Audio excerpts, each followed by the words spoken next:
They say the dead can't harm you. At least, that's what I was told the day my grandmother died at home. I was only 8. All I wanted was a biscuit from the tin beside her body. That was a long time ago. 8 years, to be exact. But today, as I took those slow, heavy steps up the cracked path toward the Boswell family cemetery, that memory played louder in my head than the church bells. If Sheriff Boswell hated me enough to throw me in jail for a crime I didn't commit, what might he do in death? The wind was dry, like it always was this time of year. Dust clung to the hem of my dress. My boots sank slightly in the dirt. I wasn't sure why I came. Closure, maybe. Or just to see if he was truly gone. Maybe I needed to look into that coffin and make sure it was his face inside. Maybe I didn't believe it until I saw it for myself. Tom stood up front under a crooked tree, black coat stretched across shoulders I used to know by heart. He was thinner than I remembered. Married now. To Alberta. Though looking at him, you wouldn't know it. He hadn't looked at me once since I arrived. There was a time he couldn't keep his eyes off me. Back when he'd sneak away from the Boswell ranch just to walk me home from the general store. Back when we shared stolen kisses in the barn behind my father's tool shed. Whispering dreams we didn't dare say in daylight. Back when I thought love could overcome bloodlines and boots without polish. That was before Alberta. Before the trial. Before prison. The sun was bright, but I still felt cold, and I kept glancing behind me like a fool, as if the sheriff might rise up from that pine box and drag me back down with him. It wasn't just fear. It was memory. The kind you don't shake easy, especially not when you're back on the land that cursed you. Tom hadn't spoken a word to me since I stepped onto the porch this morning. His voice, once my favorite sound, was now as distant as thunder behind a mountain. And Alberta? She stood across the gravesite like a statue carved from spite. Not a widow, not a wife, just a ghost of what could have been. But she was smiling like she'd won. Funny thing is, I don't remember what I was wearing the day it all went wrong. I remember Alberta's dress, though. Sky blue, tight at the waist. She made sure of that. She always dressed like she was headed for a parade, even when she came to whisper poison. Tom only loves you 'cause he hasn't had better. You think he'd pick a girl who smells like livestock over me? She once cornered him behind the saloon stables and offered herself up like candy. I'm right here, she said, pressing herself against him. Why wait around for someone who can't even afford shoes without holes? Tom pushed her away, didn't even raise his voice, just said, Don't speak about Sarah like that. It burned her. I saw it. Alberta wasn't used to rejection. That's when she started planning. The day it happened, Tom had gone out early. She'd taken his favorite horse and hid it past the ridge, then ran breathless to him with a lie so slick you'd think the devil himself had coached her. I saw a horse, Tom, she said. Might have been yours. Looked spooked. You'd best ride out and check. He left just like she knew he would, because that's what Tom did. He believed people, and because it was Alberta, and because she was crying, and because she used to be his friend, and she knew I'd be coming by. We'd planned to walk that day, like we always did. The Boswell house was quiet when I arrived. No boots on the porch, no voices, just the faint creak of a door left ajar. I knocked once, then stepped inside. The scent of lavender and old wood hit me first.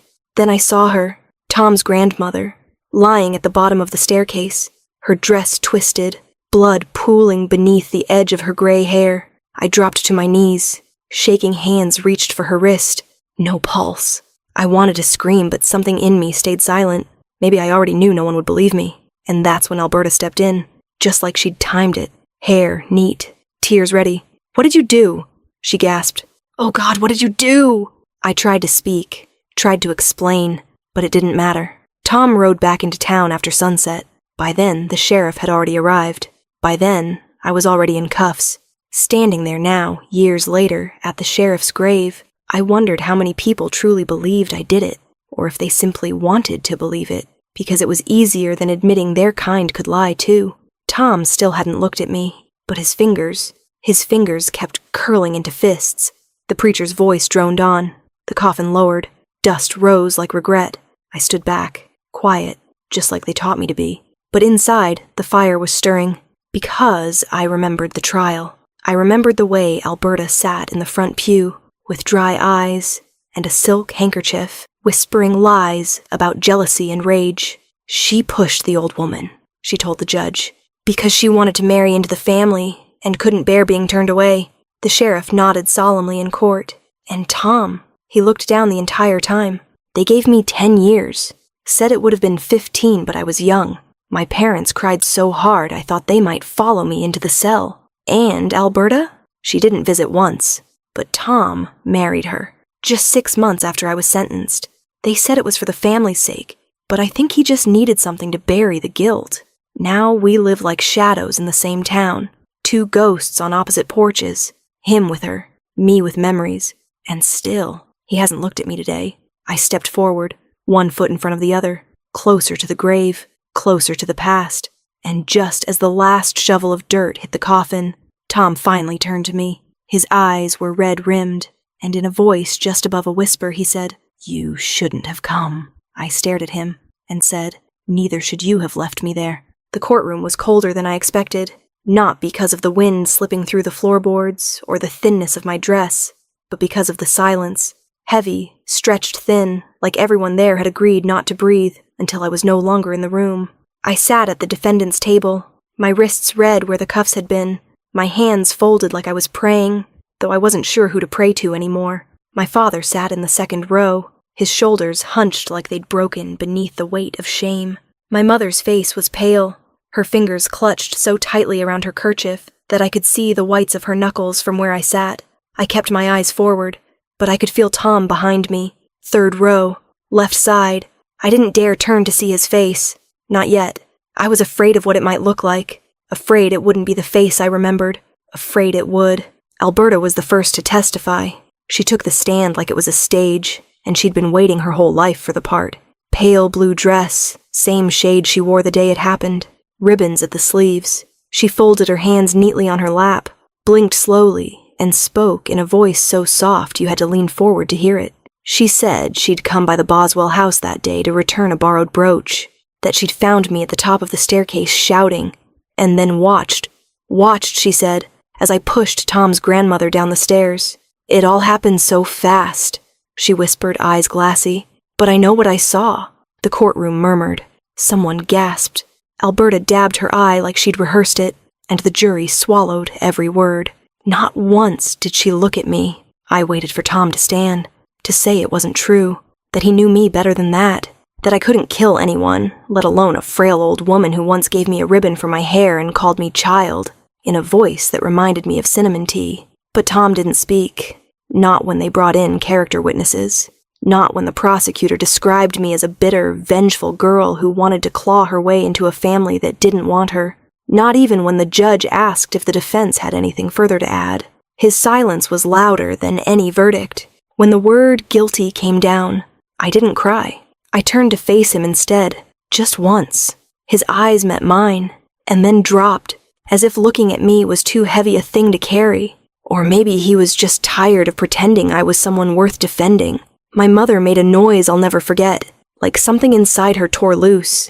She collapsed into my father's arms, and I watched as he held her like a man trying to keep from falling apart himself. The bailiff placed a worn shawl over my head and began to lead me from the courtroom. I didn't understand at first. For modesty, someone said. For her protection, someone else whispered. But I knew the truth. It was easier to pretend I wasn't there at all if they couldn't see my face. A girl without a name. A body in disgrace.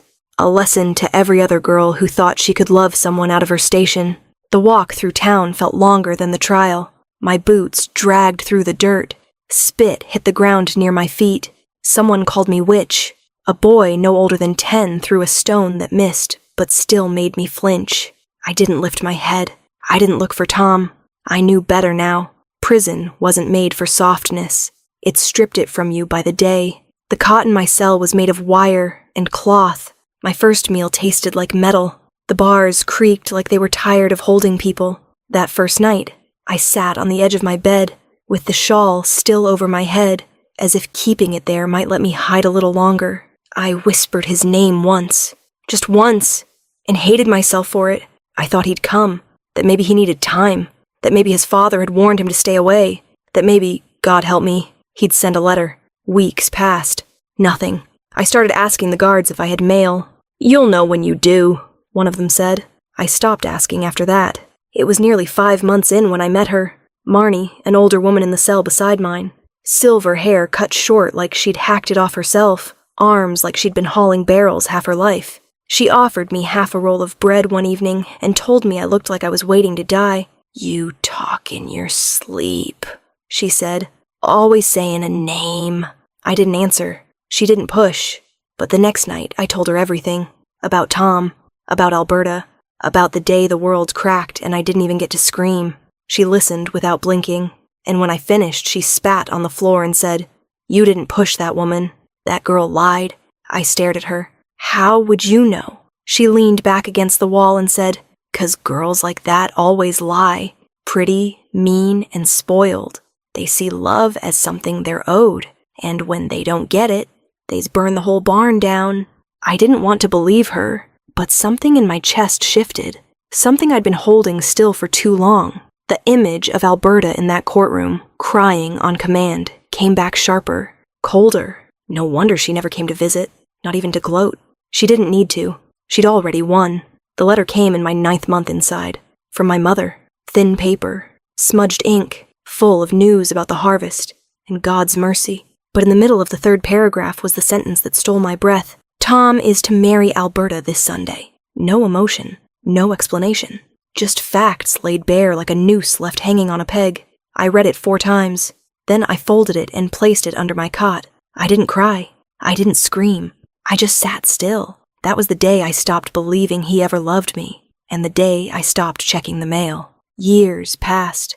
Slowly, the seasons came and went without announcement. My cell grew smaller somehow. I marked days and scratches beneath the bed. When I reached 1,000, I stopped counting. My body changed. My face grew sharper in the reflection of the wash basin. My voice lost its softness. My hands became stronger, not hardened, just practiced, like I was learning how to hold myself together without anyone else's help. I was 33 when the gates opened. 10 years gone. No early release. No mercy from the court. Just a number fulfilled. I stepped into the sun with nothing but my name, and a silence I didn't know how to fill. No one was waiting for me. The gates didn't creak open dramatically. There was no wind lifting dust into golden swirls. Just the dull clang of a latch, the sound of boots on stone, and the sudden, terrifying stillness that came with the words, "You're free to go." I didn't cry, didn't blink, just stepped out into a sun I hadn't felt in a decade and tried to remember how to breathe without chains around my ankles. I was 33, 10 years gone, 10 years of dirt, silence, and the long, slow ache of being forgotten. There was no one waiting on the other side, no cart, no suitcase, not even a coat. I walked until my legs ached, then sat on a stone near the edge of the woods and just stared out at nothing. The wind sounded the same, but everything else felt wrong. I was older now. My hands were strong, calloused in places that used to be soft. My hair had streaks in it I didn't recognize. My voice, when I finally heard it aloud, had lost its lilt. It came out measured, guarded, the way voices do when they've learned not to ask for things they won't get. I stayed by the road until evening, hoping, God forgive me, that maybe someone would change their mind, that maybe he'd come after all, but he didn't, just as he hadn't for 10 years. I walked to the edge of town the next day, not the center. No, I wasn't ready for that. Just enough to see the buildings, the streets, the shape of life I once knew from a distance. Some storefronts had changed. A few faces I didn't recognize passed me without a second glance. I overheard a girl on the porch of the new cafe mention the sheriff's name, and stopped. I listened closely. It wasn't Sheriff Boswell anymore. The girl said the new sheriff came from Missouri. "Fair man," she said. "Not like the last." That's when something cracked loose in me. I felt it, sharp and strange, like the first flicker of a match held too close to skin. The world, it was shifting, and for the first time in a decade, I let myself wonder, what if? In prison, I used to tell myself justice was a ghost, something that once walked through towns like mine, but had long since disappeared into the hills. But near the end, there was Marnie, the only soul who really listened. I remember the last time we spoke before her transfer to the infirmary. She was peeling an apple with a dull tin knife, the peel curling in her palm like a ribbon. "You never told nobody?" she asked me, not looking up. "About Alberta? About the lie?" I shook my head. What would have been the point? Her word was gold. Mine was dirt. Marnie snorted. Maybe, but dirt grows things. Gold just sits there and shines. I smiled at that. The first real smile I'd let out in months. Then she looked at me and said, "They may not listen now, but 10 years? 10 years changes people. Changes laws. Changes who's sitting behind that desk with the badge." I didn't believe her then, but now, sitting on a stranger's fence, watching a different man wear the star, I wondered if maybe, just maybe, she was right. Still, I hadn't come to raise hell. I hadn't come to set the world right. I didn't even know where I'd sleep that night. But there was one thing I knew with aching clarity. I would not disappear quietly. Not again. It was strange walking back through places I once knew. The general store was smaller than I remembered. The saloon had a new roof. The church no longer had its bell, just a rusted bracket where it used to hang. I didn't see Tom. I didn't expect to. But I did pass the Boswell home. And there, on the porch, was Alberta. Same posture. Same chin lifted just high enough to look down at everyone else. She was wearing black. Mourning, I assumed. The sheriff had only just died. She didn't see me. Or if she did, she gave no sign. I didn't stop walking. I spent that first night in a room above the bakery, thanks to a kind woman named Ella who didn't ask too many questions. Said I looked tired, and that was enough. I laid on the straw-stuffed mattress, stared at the beams above, and let my mind wander back to the courtroom, the veil, the way my mother sounded when she broke. My parents were both gone now. I'd received the letter about my father's passing sometime around my 5th year inside. Pneumonia? They said. My mother stopped writing after that. The last I heard, she'd gone to live with her cousin in Ashbury. I didn't know if she was still alive. I wasn't even sure I wanted to. The next morning, I asked Ella if the town had changed much. She laughed and said, "Oh, sweet girl, it's always changing. You just don't see it until you've been gone a while." I asked about the sheriff, careful not to sound too curious. She said the old one had taken sick years ago and stayed behind closed doors. The new one, Sheriff Rayner, had come from Missouri with his own ideas of how justice should work. "He don't care what your name is," she said. "He cares what you did." That stuck with me. I didn't know what to do with the time. The days felt both too long and too short. I wandered. I listened. I kept my head down, but my ears open. I heard whispers about Alberta and Tom, that their marriage had gone cold, that she ran the household while he spent most days at the livery, or walking the ridge behind the property. No children, someone said. 10 years and no heirs. That surprised me. Alberta always struck me as the type to secure her place by whatever means necessary. Maybe Tom never let her close enough. Maybe he never forgave her for something only his heart knew. But what I did know, what pulsed in my chest like a heartbeat I couldn't quiet, was that Alberta lied, that she stood in that courtroom, looked 12 strangers in the eye, and condemned me to a life in a cell so she could have the life she wanted. And Tom let her. And still, a part of me wanted to see him, not to shout, not to slap him, just to ask one question. Why didn't you speak? The days blurred together, not because they were slow, but because they weren't. That surprised me. I thought coming back to a place like this would feel like walking through a graveyard, like passing ghosts who used to know my name, but instead the town buzzed around me as if I'd never existed. The baker offered me work. The laundress gave me a pair of worn gloves. The butcher nodded once when I passed, and I realized, for most of them, I wasn't a murderer or a warning or a ghost. I was no one, and in its own strange way, that felt like a gift. Ella me dio la habitación del ático encima de la panadería permanentemente. Said I could stay as long as I swept the back steps and helped roll dough twice a week. I agreed. I didn't want charity. I wanted stillness. Something I could hold without it vanishing. I cleaned quietly, worked quickly, kept to myself, but every so often I would catch whispers. Little things. "She's back. Can you imagine? 10 years for pushing a grandmother. I heard it was jealousy. And always, her name, Alberta. Some said she never smiled anymore. Others said she smiled too much. I didn't see Tom until my 2nd week in town. I had gone to the well early, hoping to draw water before the sun chased away the morning chill. And there he was, riding past on that same chestnut mare I used to feed apples behind the Boswell barn. He didn't see me at first, but I saw him. The same jaw. The same way he sat too tall in the saddle, like he wasn't sure whether to be proud or uncomfortable. And then he looked my way. Just a flick of his gaze.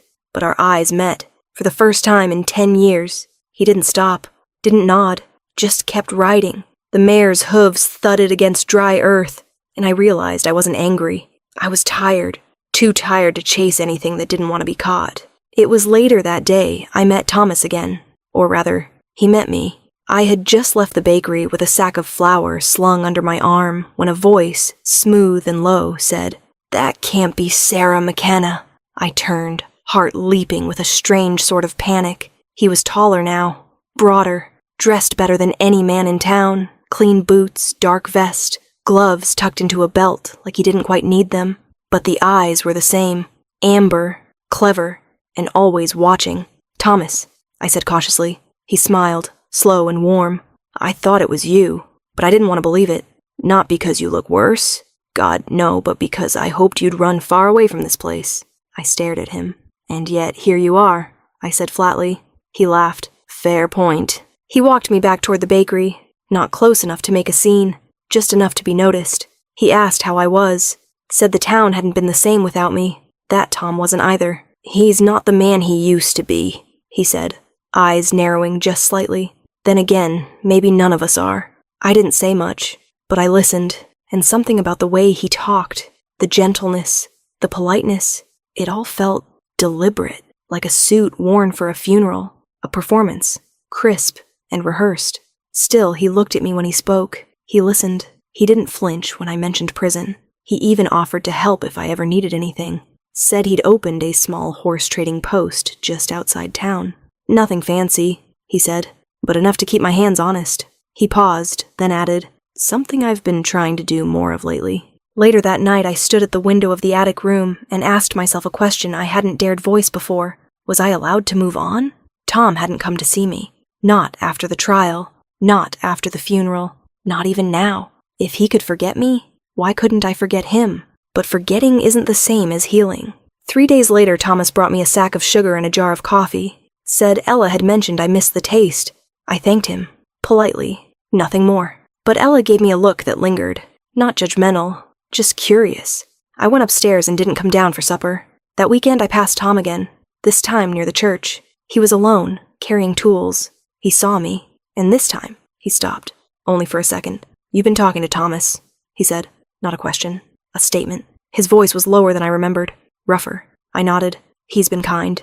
Tom's jaw tightened. "He's not who he pretends to be." "Neither are you," I said, and walked on. That night, I couldn't sleep. I kept thinking about the way Tom had looked at me. Not with longing, not even with guilt, but with something sharper, protective, like he'd seen a snake and didn't know how to shout. But I hadn't forgotten who Thomas used to be, before the bow ties and coffee gifts. He was the one who always said Tom wasted too much time on poor girls. The one who used to toss pebbles at the barn door when Tom and I disappeared behind it. The one who offered me a swig of whiskey once, and then laughed when I refused. I never trusted him fully, but I was tired of trusting ghosts. Alberta found me 3 days after Tom warned me about Thomas. She didn't knock, she didn't ask. She simply stepped through the open bakery door while I was rolling dough and said, "So it's true. You're back." Her voice hadn't changed. Still sugar-laced venom. Still confident like the world had never said no to her. I straightened slowly and wiped my hands on my apron. "Didn't think I needed your permission," I said. She smiled then, sharp, deliberate. "Oh, sweetheart, you never needed permission. Just good sense. And a better reputation." I said nothing. The flour dust in the air made her look like she'd walked through a storm, but her dress was pressed, her buttons pearl, and her hat sat like a crown, a queen in mourning. She stepped closer.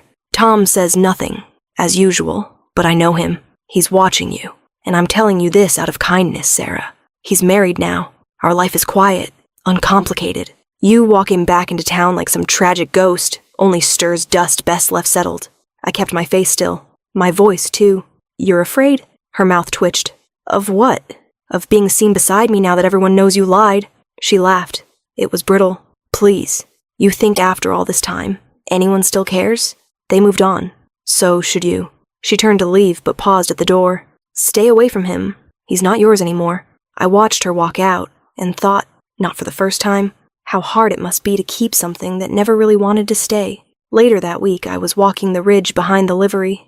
when Thomas appeared beside me again. Not suddenly, not sneakily, just present, as if he'd been waiting for me to turn that corner. He tipped his hat, offered a slow grin, and said, "You always did like high ground." I gave him a look. "Sometimes I just need to breathe." "And does it work?" he asked. "Sometimes." We walked in silence for a while.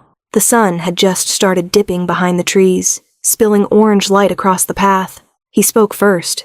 "She came to see you, didn't she?" I didn't answer. He didn't need me to. "She's never been good at hiding her claws. She's just better at dressing them up." We sat on a fallen log near the edge of the bluff. He pulled a small flask from his coat and held it toward me. I shook my head. He took a sip, then leaned forward, elbows on his knees. "Do you ever miss him?" I didn't pretend not to know who he meant. "I miss who I thought he was." Thomas nodded slowly. "That's honest. Most women wouldn't say that." He looked over at me. "You deserve something better, Sarah. Someone who sees you." "Like you?" I asked, calm. His smile flickered. "I've changed." I tilted my head. "Why?" He stared at the horizon. "Because I had to. Because I lost more than I meant to." I stood before he could say more. "I'm not a prize, Thomas. And I'm not looking for a rescue." "I never said you were." But his voice followed me as I walked away. That evening, Tom passed me outside the churchyard. He was helping the gravedigger unload timbers for the new fence. Our eyes met. Brief, sharp. He stepped toward me. "You shouldn't go walking with him. And you shouldn't have married her," I replied. He paused. "You don't know what she's capable of." "Don't I?" I said, my voice like steel under lace. "I was the one who went to prison." He looked like he wanted to say more, but Alberta's voice called from the road, and he turned away. Inside me, something was shifting. Not forgiveness, not even anger, just clarity. The fog that had lived behind my eyes for 10 years was starting to lift. I could see them both now, Alberta and Thomas, not just as villains, but as architects, each building their own futures out of mine, each taking pieces of what I used to be and using them like bricks. But what they didn't count on was this. I was still standing. Ella noticed it first. She said I was quieter, sharper, that I carried myself different, like a woman who knows she's about to be reckoned with, she said. I didn't correct her. I didn't know what I was becoming, but I knew I wasn't going back. One morning I passed the livery and saw Tom saddling his mare. He didn't speak, but his hands stilled when he saw me. "You're watching," I said. "He's dangerous," Tom said. "So are you," I replied. He dropped the saddlecloth. "I never meant for it to happen like that." "Then you should have stood up," I said, stepping closer. "In court, in town, anywhere." He didn't respond. So I whispered, "But you didn't. You let them carry me away." And I left him there, mouth open, apology dying on his tongue.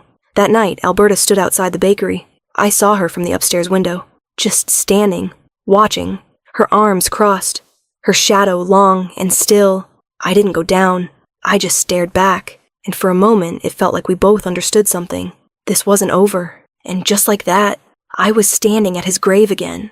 The prayer was over. The crowd was still. The wind stirred the tall grass in slow, whispering waves, and I felt my breath catch in my throat. 10 years gone, and I was back where it ended, and where it never really did. Neither should you have left me there. The words left my mouth before I could stop them. Tom flinched, just slightly. His eyes dropped like they always did when he didn't have the courage to answer. Around us, the shovels stopped. The murmurs quieted, and for a brief moment the whole cemetery felt like it was holding its breath. I didn't say anything else, just turned away and began walking down the line of mourners. Their eyes were like pins pressing into my skin. Some recognized me, some whispered. One woman clutched her shawl tighter. I kept walking, chin level, steps steady. I wasn't here to be seen. I was here to see, to look into the coffin of the man who let me rot, and to face the woman who finished what he started. Alberta appeared beside Tom as I passed. She stepped slightly forward, as if she could shield him from me. She wore black from head to heel, her gloves cinched too tight, her lips drawn in a line sharp enough to cut glass. "This is a private family moment," she said. "You've made your point. Now leave." I turned to face her fully. "You don't speak for the dead." "No," she said, her smile cold. "But I speak for the ones they left behind. And Tom's family doesn't want you here." "Are you sure you're still family?" I asked, soft and low. "You look like someone trying to hold on to something that doesn't love her anymore." Her cheeks flushed. She stepped closer. "You think you can walk back in and undo everything? 10 years, Sarah. 10 years you were gone. Yes, I said. And still, here you are, looking at me like I never left. Tom shifted between us. That's enough, he said, voice tight, but Alberta didn't back down. You don't belong here. I looked at her for a long moment. Maybe not, but you and I both know. I never belonged in prison either. Her mouth opened, closed, her composure fractured for just a blink, and that was all I needed. I walked past them both and stood at the edge of the open grave. The coffin had been lowered. The dirt beside it lay in a waiting heap. I stared at the lid, at the polished brass handles, and let the truth settle on my shoulders, like a coat I'd been carrying for far too long. He was really gone, and with him, the last thread of the man Tom used to be. They began the final prayer, but I wasn't listening. My eyes were on Tom. He stood stiff beside Alberta, his hands clenched, his eyes flicking between her and me like a man watching a fuse burn and unsure which end to cut. He looked pale, older than I remembered, worn down not by time, but by decisions that had lived too long in the dark. After the last amen, Alberta pulled Tom's arm, but he didn't follow. She let go, and that's when she said it, too loud, too bitter to hide. You think she still wants you? You think she forgives you just because you stand there in silence? The mourners froze. Someone coughed. A man pulled his wife's hand and started leading her away. She doesn't have to forgive me, Tom said, voice low. I never earned it. I blinked. That was the first honest thing I'd heard from him in a decade. Alberta looked around and realized eyes were on her now. Pity, curiosity, suspicion. She turned toward me, her voice just above a whisper. You're not the victim here, Sarah. You're just lucky people have short memories. No, I said. I'm just lucky the truth outlasted your lies. She stared. I stared back. Then she stepped back, gave a tight, trembling smile, and walked off, not gracefully, not like a lady, but like someone trying to hold together a mask that was starting to crack. The crowd began to disperse. Tom stayed still. Then he looked at me and said, Will you walk with me? I hesitated, then nodded. We walked the perimeter of the cemetery in silence. The wind stirred the dry grass. Somewhere a crow called once and then fell quiet. When we reached the back gate, Tom stopped. I was a coward, he said, not looking at me. I knew you were innocent, but I didn't know how to fight my father. And when Alberta offered what she did, it felt like a way to survive it all. She offered more than her word, didn't she? I asked. He nodded. She made sure I felt guilty for what I'd lost, and afraid of what it would mean to admit the truth. And now? I asked. He turned to me. Now I can't look in a mirror without seeing what I did. I didn't answer. I didn't touch him. I just looked at the grave one last time and said, Then maybe it's time you stop looking in mirrors and start looking at the truth instead. I left him there, beneath the rust-colored sky, watching as I walked away. The days after the funeral unfolded like frost over a field, quiet, biting, inevitable. Alberta wasn't seen much. When she did appear, she walked like someone too tightly wound, too aware of eyes on her. She smiled too hard, waved too long. The mourning veil stayed on longer than custom required, and yet everyone noticed she didn't look sad, just watched, calculating, like a woman whose kingdom might be slipping beneath her feet. Tom didn't come to the bakery, but I saw him near the edge of town, once at the blacksmith's, once outside the post office. Each time he looked at me like he wanted to say something, but the words died before they reached his mouth. I didn't speak either. I had nothing left to offer him but silence, and that silence had kept me alive when nothing else would. But Thomas? Thomas came like he always did. Soft footfalls, smooth questions, offering things he thought I might need. Extra flour, better boots, a book someone left behind at the train station. He asked if I'd walk with him. Just once. I said yes. We sat near the old hay barn outside town, the one where children used to play before someone boarded it up. I heard Alberta's been quiet, he said. Is that why you're smiling? I asked. I'm not smiling, he replied, but maybe I should be. He leaned closer then, voice dipping low. You know, if things had gone differently, you and I might have had something. I didn't move. You mean if your best friend hadn't been in love with me? No, he said. I mean if you had looked at me once the way you used to look at him. I stood. I never looked at you. No, he said, standing too. But maybe now you should. His words clung to the air, sticky and bitter. I walked away. He didn't follow. Ella noticed the change first. "You come in earlier now?" she said. "You sleep lighter. You stir the bread like it wronged you." I didn't answer, because something had shifted, and I couldn't name it. Not yet, but it sat in my chest like a stone in water. Alberta was avoiding me. Thomas was circling, and Tom was nowhere and everywhere at once. 2 days later, I went to the market for salt.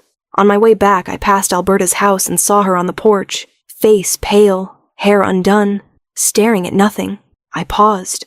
She looked up, and I swear for a moment the woman I saw wasn't the one who framed me, who lied with ease and painted me guilty. She was something else now. Fragile, fractured, like someone who saw something she couldn't unsee. Then her expression changed, sharpened, and she stood. She came down the steps fast, too fast. Her heel caught the second stair and she stumbled, caught herself, then kept walking. "What did you tell him?" she hissed. I stopped. "Who?" "Tom. You've been poisoning him, turning him against me." "I didn't have to," I said. "You did that yourself." Her hands trembled. "He's distant, cold. You think he doesn't see you walking around like you own the town again?" "No," I said. "I think he sees me for the first time." She took a step closer. "Stay away from him." "Or what?" I asked. She blinked. "You think people forgot, Sarah, but I remember who you are. You're the girl who couldn't even cry at her sentencing. Because I didn't need to," I said. "Only liars cry when they've already won." She stared, then turned abruptly and walked back to the porch. But her steps were off, her back too straight, like someone pretending not to bleed. That night I found a note folded under the bakery door. No name, no signature, just 6 words. She didn't act alone. Ask him. I didn't sleep. I didn't go to Sheriff Rayner's office looking for justice. Not really. I went because of the letter, the one left at the bakery, folded beneath the door like a warning or a gift. She didn't act alone. Ask him. I couldn't ignore it. Not after everything I'd heard. Not after the way Alberta trembled on her porch like a woman who'd seen the end of the world and realized she built it herself. Rayner didn't say much at first, just listened. His office was nothing like the last sheriff's. No polished guns on the wall, no smirking portraits of himself, just wood, dust, and a kettle that hissed too loud. I handed him the letter, then told him everything. About Alberta's testimony, the horse, the lie that cost me 10 years. When I finished, he leaned back slowly, fingers steepled under his chin. "That case was never properly investigated," he said. "No witness interviews, no report on the staircase, no examination of the timeline." He tapped the paper. "Do you know who wrote this?" I shook my head. "Number, but I have a guess." He nodded. "Let me do my job. This time, no one's burying the truth." 3 days later, the stable boy's uncle came forward. Said he remembered Alberta walking Tom's horse out the back gate the morning of the fall. Said he didn't speak up because she often visited the house, and no one asked. Back then, speaking up against the Boswells meant losing your work, or worse. Rayner took the statement himself. No deputy, no delay. He went straight to the records, pulled my file, and found almost nothing. No witness list, no sketches, no written testimony from Alberta. Only her name on the page. That alone, he told me, is enough to raise hell. When the summons reached Alberta's house, she didn't answer. The deputy had to return with Rayner himself. She opened the door dressed for supper, not war. He asked her to come quietly. She laughed. "Is this a joke?" she said. "I was a witness. That girl murdered a grandmother." But her voice cracked. Slightly. Enough. They brought her in. The trial was swift. Rayner let the facts speak. Alberta's inconsistencies. Tom's quiet confession. The stable boy's uncle. Even the old maid who said she'd seen Alberta throw out a pair of muddied gloves the day after the fall. "Too dirty for a lady," she said, "but not dirty enough to forget." When the verdict came, guilty of perjury and conspiracy to commit murder, Alberta snapped. She screamed before the judge finished his sentence, threw her hat across the courtroom, called the jury cowards, tried to bolt between the benches. She was halfway down the aisle before the deputies caught her. "This isn't justice," she howled. "This is revenge." She kicked, spat, fought like a cornered animal. They dragged her back. As the judge ordered her removed, she turned to Tom, who had sat like stone the whole time, and shrieked, "I did it for you, all of it. You were mine, and you'll regret this, Tom Boswell." But it was me she saved her final curse for. As they pulled her from the room, she twisted in their grip, locked eyes with me and hissed, "You always feared ghosts, Sarah. If you even think of taking my place in that house, I'll haunt you, every night, even when you're awake." And then she laughed, cold, wild, defeated. The doors slammed shut behind her, and the courtroom exhaled. I didn't go to the prison to forgive Alberta. I didn't go to mock her, or gloat, or even see how far she'd fallen. I went because I needed to look into her eyes and understand how a person could be so hollow and still manage to ruin everything they touched. The warden led me down a narrow hall with stone that sweated even in winter. My boots echoed against it like I'd never left this place. Alberta sat behind the glass, chin lifted, smile thin. She wore gray like it still belonged to someone else. "Well," she said, "come to see how the mighty fall?" "No," I replied. "Just wanted to see the woman who finally got caught." She laughed. "You always needed the last word, but you won't get it, Sarah. I may be in here, but you'll always be that girl they dragged out of the courtroom like filth. You'll always be the girl they pitied, not loved." I didn't respond. I didn't need to. The guards called time, and I stood. As I turned to go, I heard footsteps echoing from the corridor, low and steady. I didn't mean to hide. I stepped aside only because the hallway narrowed near the exit, and that's when I heard his voice. Thomas. He didn't know I was there. Didn't know I'd waited a moment too long. "It wasn't supposed to go this way, Alberta," he said low and sharp. "You were supposed to testify, make her look guilty for a year, then recant. The courts would have dropped the charges, and by then I'd be the one standing beside Sarah, the one she'd lean on, and you'd still keep Tom." That was the brilliance of it. He'd think he lost her, and I'd be the one who helped her back to her feet. He always got what he wanted, just like when he took my toy train when we were 8, except this time, I was going to take it back. You'd have his name, I'd have his pride, and that pitiful girl would fade like dust. Alberta hissed something I couldn't hear, but Thomas's voice rose. "But no, you wanted it all. You lied to the end. You couldn't share. And now look at you, caged, bitter, alone." Then she snapped. "I'll tell them, Thomas. I'll tell them you pushed her down those stairs, not me. That it was your idea." He laughed, cold and cruel. "Tell them what? That a convicted murderer suddenly found her conscience? No one will believe you. You're finished. Sleep tight in your hellhole." He turned, smug and slow, heading for the door. Just as I stepped into the light, his smirk vanished. My eyes didn't meet his. I was already moving, fast, past the guards, past the rusted gates. I could barely breathe. My chest ached. My hands shook and the air stung my eyes. I didn't stop until the prison was a speck behind me, until the road curved through the pines, and I collapsed into dust and silence. That's when I felt him behind me. Tom. I hadn't seen him, hadn't heard him, but when I turned around he was standing there, still, pale, like he'd heard every word, and he had. I knew it before I asked. He stepped forward. "I followed you." His voice broke. "I saw you go in and I waited. I didn't know why, but I think I did." He walked closer. "Sarah, He stopped, shook his head. Then he dropped to his knees. "I am not worthy of your forgiveness," he said. "I wasn't a man. I was my father's son. I was scared, weak, too blind to see what I was destroying. I knew you were innocent, and I still let it happen. I still married her. I still stood there while they took you." He looked up, tears streaking his cheeks. "Every month I visited the prison. I never went in. I just stood at the gates, hoping, hating myself." His voice cracked deeper. "I never slept with her. Not once. That's why she never had a child. She tried, but I couldn't. Not with her. Not when you were the only one I could still see in my dreams. I thought if I stayed away, it would hurt less. But it didn't. Nothing did." He looked down. "If you walk away now, I'll understand. You deserve someone stronger. Better." I didn't say anything at first. I just walked toward him slowly. He didn't move. I could see his hands trembling, his shoulders shaking. He looked like the boy I used to know. The boy who gave me wildflowers and tried to teach me how to ride a horse without a saddle. When I reached him, I didn't kiss him. I didn't fall into his arms. I just knelt beside him, touched his face gently, and whispered, "You look just like when you were 10, begging me for my candy." He let out a laugh, broken, breathless. I laughed too. And then we just held each other, not as people chasing a past, but as people who had survived it, and that was more intimate than any kiss could ever be.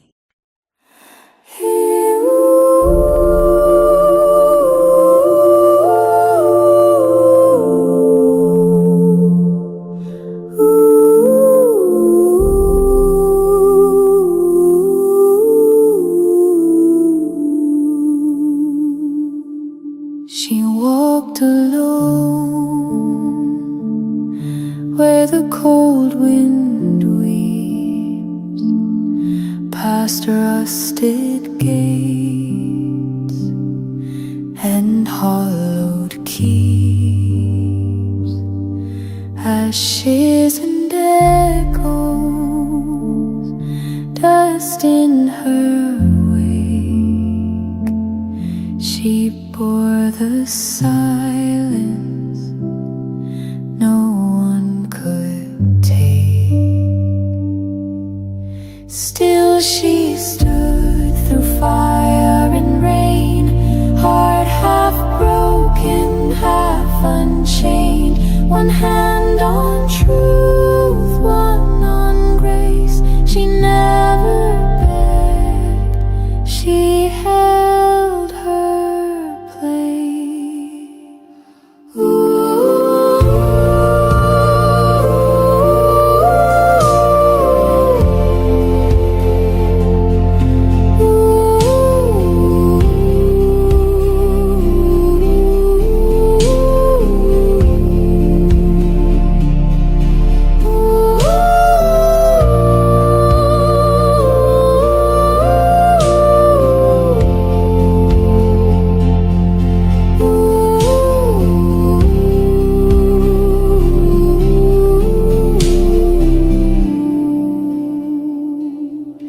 They carved her name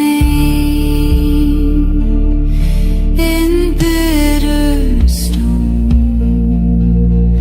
but lies can't bloom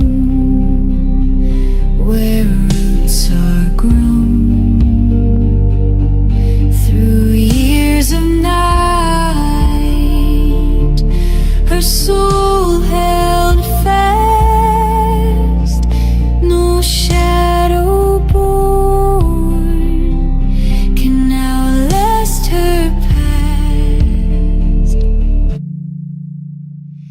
If justice comes on weary feet, let her rise where sorrow meets. For every tear the sky once knew, she bled a strength that